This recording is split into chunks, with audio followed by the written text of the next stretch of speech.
Seorang pemimpin visioner, seorang sultan yang memimpin kekhilafahan Utsmaniyah di tengah badai dunia modern.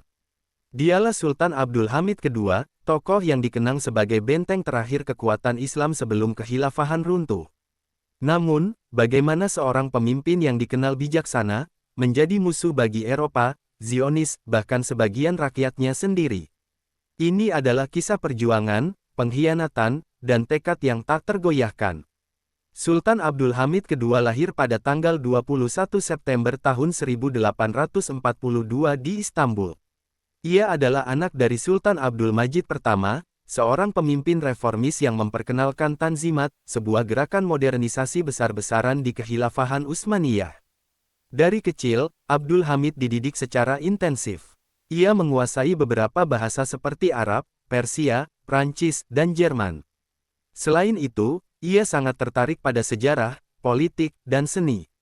Berbeda dari anggota keluarganya yang lain, Abdul Hamid lebih suka mengamati dunia secara diam-diam dan berpikir mendalam tentang masa depan kekhilafahan. Tapi di balik dinding istana yang megah, ada badai besar yang tengah mengancam. Ekonomi Utsmaniyah melemah, pengaruh Eropa semakin kuat, dan tanah-tanah kekhalifahan mulai direbut satu persatu. Abdul Hamid muda tumbuh di tengah masa krisis ini. Pada usia 34 tahun, Abdul Hamid II dinobatkan sebagai sultan menggantikan kakaknya, Sultan Murad kelima, yang dianggap tak stabil secara mental. Ia naik tahta di tengah situasi yang sangat sulit, pemberontakan di Balkan, ancaman perang dari Rusia, dan desakan Eropa untuk meliberalisasi pemerintahan. Pada awal pemerintahannya, Abdul Hamid menerima konstitusi pertama kekhilafahan Utsmaniyah yang dikenal sebagai Konstitusi 1876. Namun, tak lama setelah itu, ia membekukan parlemen dan mengambil alih kekuasaan penuh. Langkah ini dianggap otoriter, tapi Abdul Hamid percaya bahwa hanya kepemimpinan kuat yang dapat menyelamatkan Utsmaniyah. Sebagai sultan, Abdul Hamid II menjalankan berbagai reformasi. Ia percaya bahwa hanya dengan persatuan umat Islam, kekhilafahan dapat bertahan dari tekanan Eropa. Salah satu gagasannya yang terbesar adalah Pan-Islamisme, sebuah gerakan untuk menyatukan umat Islam di seluruh dunia. Salah satu proyek monumental yang ia wujudkan adalah pembangunan jalur kereta api Hijaz.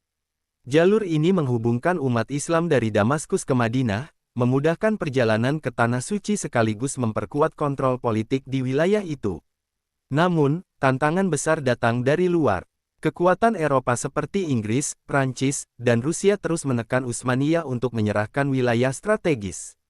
Tidak hanya itu, gerakan Zionis yang dipimpin oleh Theodor Herzl menawarkan uang dalam jumlah besar untuk membeli Palestina. Tapi Sultan Abdul Hamid II dengan tegas menolak tawaran tersebut. Ia mengatakan, "Aku tidak akan menjual Palestina, karena tanah itu bukan milikku, melainkan milik umat Islam.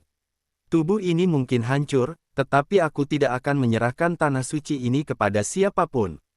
Di dalam negeri, Sultan Abdul Hamid menghadapi ancaman dari kelompok Turki Muda, sebuah gerakan reformis yang ingin menggulingkan kekuasaannya.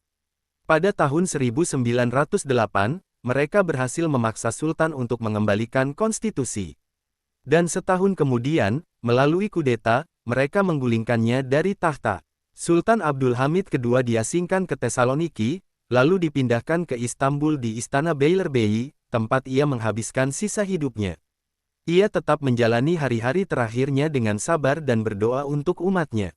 Sultan Abdul Hamid II wafat pada tanggal 10 Februari tahun 1918, hanya beberapa bulan sebelum Perang Dunia I berakhir dan kekhilafahan Utsmaniyah runtuh sepenuhnya. Namun, warisannya tetap hidup, semangatnya untuk menjaga tanah suci Palestina dan visi persatuan Islam masih menjadi inspirasi hingga hari ini. Jalur kereta api Hijaz yang ia bangun kini menjadi simbol dedikasinya terhadap umat Islam. Dan kisahnya mengingatkan kita bahwa pemimpin sejati adalah mereka yang berjuang tanpa pamrih demi agama, rakyat, dan keyakinan. Sultan Abdul Hamid II adalah benteng terakhir kekuatan Islam sebelum kekhilafahan runtuh. Ia dicintai oleh umatnya, dibenci oleh musuh-musuhnya, tetapi dikenang sebagai pemimpin yang tak pernah menyerah. Bagaimana menurut Anda? Apakah dunia Islam hari ini masih merindukan pemimpin seperti Abdul Hamid II? Jangan lupa like, subscribe, dan nyalakan lonceng notifikasi untuk mendapatkan cerita-cerita inspiratif lainnya. Sampai jumpa di video berikutnya.